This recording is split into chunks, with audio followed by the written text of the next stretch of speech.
भारताच्या लोकशाहीचं एक खूप सुंदर वैशिष्ट्य आहे. वैशिष्ट्य असं की भारताच्या लोकशाहीमध्ये प्रत्येक नागरिकाला एका मताचा अधिकार दिलेला आहे. भले तो कितीही श्रीमंत असो, कितीही गरीब असो. सर्वसामान्यांना देखील एकाच मताचा अधिकार आहे आणि गर्भश्रीमंतांना देखील एकाच मताचा अधिकार आहे. ही मतदान प्रक्रिया जी पार पडते, ती म्हणजे निवडणूक आयोग, निवडणूक व्यवस्था आणि त्याच्यावरती संपूर्ण देशभराचा जो आहे, तो प्रचंड विश्वास आहे. परंतु याच विश्वासाला कुठेतरी काल गालबोट लागला काय असे देखील प्रश्न या ठिकाणी उपस्थित होत आहेत. कारण असं की मोहोळ येथे एका बार आणि ढाब्याच्या बाहेर ज्या आहेत त्या इलेक्ट्रॉनिक वोटिंग मशीन ज्या आहेत त्या निदर्शनास आलेल्या आहेत. स्थानिक लोकांनी त्या निदर्शनास आणून दिलेत. एक याच संदर्भात नेमका हा घटनाक्रम काय आहे, काय गैरसमज आहेत या बाबतीतले ते आपण प्रशासनाच्या वतीनं जाणून घेऊयात. आपल्यासोबत मोहोळच्या निवडणूक निर्णय अधिकारी आहेत. मॅडम, नेमका घटनाक्रम काय होता? काल संध्याकाळपर्यंत आपल्याकडे 220 मतदान केंद्रांवर मतदान होऊन ते मतदान यंत्र सगळी ईव्हीएम आपल्याकडे संध्याकाळी 9 वाजेपर्यंत जमा झाली होती. या सर्व मतदान केंद्रांवर व्यवस्थित मतदान झालं. ती ईव्हीएमही आपल्याकडे व्यवस्थित जमा झाली आणि ती स्ट्रॉंग रूममध्ये सील करण्यासाठी आली. यामध्ये असं आहे की आपण 220 मतदान केंद्र आहेत, त्यामुळे आपण त्याचे 24 झोन केले होते आणि त्याला झोनल अधिकारी नेमले होते. त्या 24 झोनल अधिकाऱ्यांकडे प्रत्येकाकडे 9 ते 10 केंद्र देण्यात आली होती.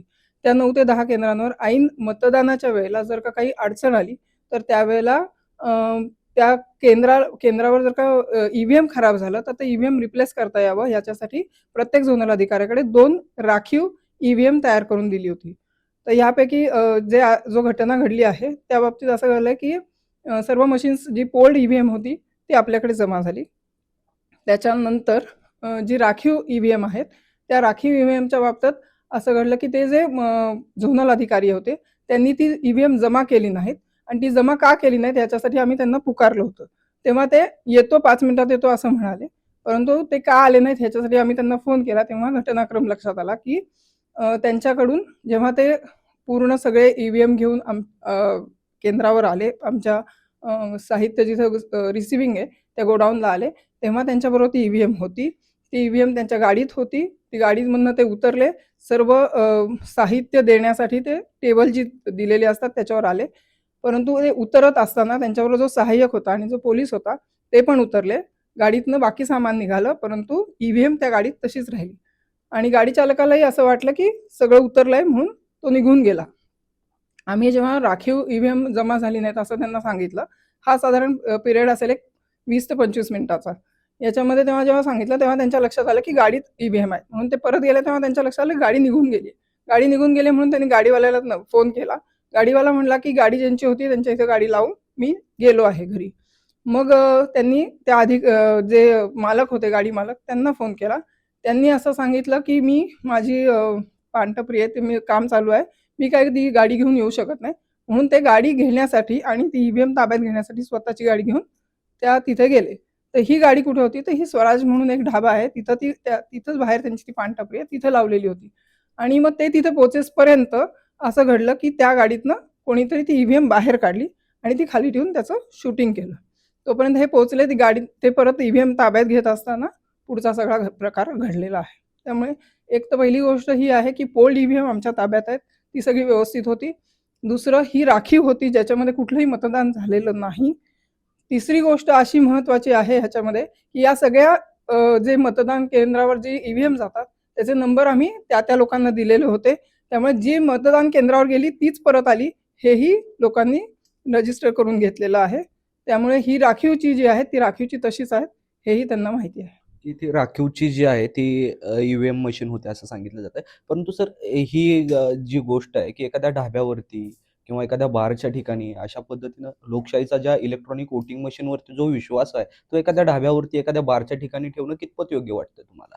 नाही, आपण म्हणतात ती संकल्पना तशी नाही आहे की म्हणजे आमचे मतदान अधिकारी ढाब्यावरती गेले, बारमध्ये गेले आणि त्यांच्यासोबत मशीन गेले, असा प्रकार या बाबतीत घडलेला नाहीये. नाही, पण मशीन तिथं निदर्शनास आल्या ना. मशीन त्या ठिकाणी सापडल्या, तेच मी समजावून सांगतोय की आमचं जे वाहन आम्ही भाड्यानं घेतलं होतं त्या वाहन मालकाची टपरी त्या ढाब्याच्या शेजारी असणं, वाहन चालकाने त्या टपरीच्या शेजारी गाडी लावणं आणि घरी निघून जाणं आणि झोनल अधिकाऱ्यांना त्याची कल्पना नसणं की आपल्या मशीन्स गाडीत तशाच शिल्लक राहिलेल्या आहेत. हा एक सहजपणे घडून आलेला घटनाक्रम आहे आपण म्हणता ते गालबोट लागण्याचा प्रकार तेव्हा घडला असता तर तो तसं म्हणणं उचित झालं असतं की आमचेच क्षेत्रीय अधिकारी मशीनकडे लक्ष न देता ढाब्यावरती जेवण खाण करतायत, दारू पिण्यासाठी बसली आहे किंवा इतर काही प्रकार तिथं घडतोय. या घटनेमध्ये सुदैवाने तसा कोणताही प्रकार नाहीये. वाहनं सर्व आमच्या रिसिव्हिंग सेंटरला आली. क्षेत्रीय अधिकारी, सहाय्यक, गार्ड यांनी सर्व इतर साहित्य घेऊन टेबलवरती जमा करेपर्यंत वाहन चालकाच्या हे लक्षात आलं नाही की त्या गाडीमध्ये ईव्हीएम तशाच आहेत आणि त्यांनी गाडी मालक ज्या आहे त्यांच्या पानटपरीच्या शेजारी ती गाडी लावली आणि स्वतः घरी निघून गेले.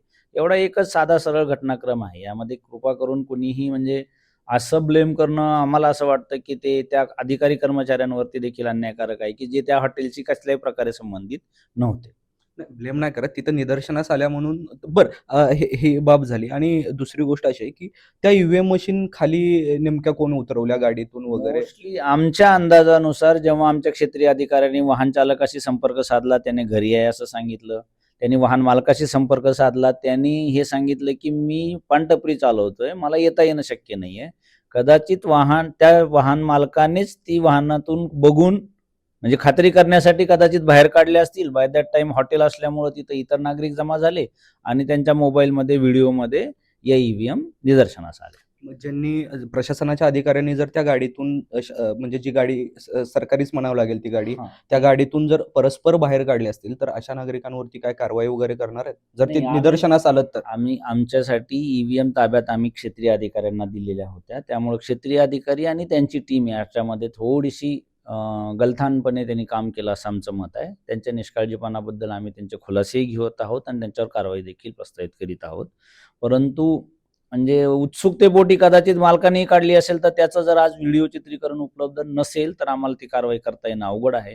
आणि जर असं काही चित्रीकरण सापडलं की एखादा व्यक्ती जो दुसरा कोणीतरी अपरिचित आहे आणि त्यांनी या वाहनातून काढल्या आणि रस्त्यावरती ठेवल्या तर त्या अँगलने देखील आम्ही तपास करायला पोलिसांना सांगू. अगदीच हे प्रशासनाचं एकंदरीत म्हणणं असं आहे की जर ह्या सर्व बाबतीचा जो आहे तो आम्ही खुलासा येणाऱ्या काळात देऊ. आणि सर की जे याच्यात दोषी आहेत त्यांच्यावरती कारवाई केली जाईल का? हो, क्षेत्रीय अधिकारी आहेत, त्यांचे सहाय्यक आहेत, पोलीसचे संरक्षण असताना असं घडणं आणि विशेषतः वाहन चालकाची पण मोठी चूक यामध्ये दिसून येते. आम्ही या सगळ्यांवरती कारवाई करणार आहे. प्रस्तावित होती कारवाई आणि ती कारवाई होईल. मला जेव्हा हे सगळं समजलं तेव्हा मी इमिजिएट घटनास्थळी गेले. पोलीसही आमच्याबरोबर होते आणि आम्ही ते ईव्हीएम व्यवस्थित सुरक्षित आमच्या ताब्यात घेतले. जे ह्या सगळ्याबद्दल ज्यांची कंप्लेंट होती ते सुद्धा सर्वजण त्यांच्याबरोबर आम्ही ते ईव्हीएम घेऊन परत स्ट्रॉंग रूमला आलो. तिथं दुसरी स्ट्रॉंग रूम तयार केली आणि त्या स्ट्रॉंग रूममध्ये ते व्यवस्थित ठेवलेत. त्या CCTVच्या अंडर आहेत. सर, नागरिकांना काय आव्हान कराल की अशा अनेक अफवा ज्या आहेत त्या पसरत आहेत की एकंदरीत त्या कोणतरी पळवून नेत होतं किंवा काय करत होतं, की अशा अफवांसाठी काय आव्हान कराल? नाही, इलेक्ट्रॉनिक वोटिंग मशीन हे अतिशय सुरक्षित असं यंत्र आहे. यामध्ये कुणालाही बाहेरच्या व्यक्तीला आणि इव्हन आम्ही त्या मशीन जवळपास 20 वर्ष हँडल करतोय. आम्हाला देखील यामध्ये कुठल्याही प्रकाराचे हस्तक्षेप करता येत नाही. कारण या मशीन सर्व उमेदवारांच्या देखत सील झालेल्या असतात. त्या सीलवर उमेदवारांच्या त्यांच्या प्रतिनिधींच्या स्वाक्षऱ्या असतात. त्याला लावलेले ॲड्रेस टॅग तसेच कायम असतात. ते काल आमच्या अधिकाऱ्यांनी संबंधित उपस्थित जे उमेदवार किंवा त्यांचे प्रतिनिधी होते त्यांना देखील दाखवले आहेत. रेकॉर्डवरती त्याची नोंद राखीव ईव्हीएम म्हणून आहे. सो ईव्हीएमच्या संदर्भाने चर्चा करत राहिले तर त्या चर्चा कुणी काय स्तरावरती कराव्या यावर आमचं बंधन नाही आहे. परंतु आम्ही हे खात्रीनं सांगू शकतो की या ईव्हीएमच्या माध्यमातून कोणताही गैरप्रकार करता येत नाही, कुणी करू शकत नाही. त्यामुळं नागरिकांनी अशा प्रकारच्या ज्या अफवा असतील किंवा अशा प्रकारची जी चर्चा असेल त्या चर्चेला किती महत्त्व द्यायचं यावर गांभीर्यानं विचार करण्याची योग्य वेळ आहे.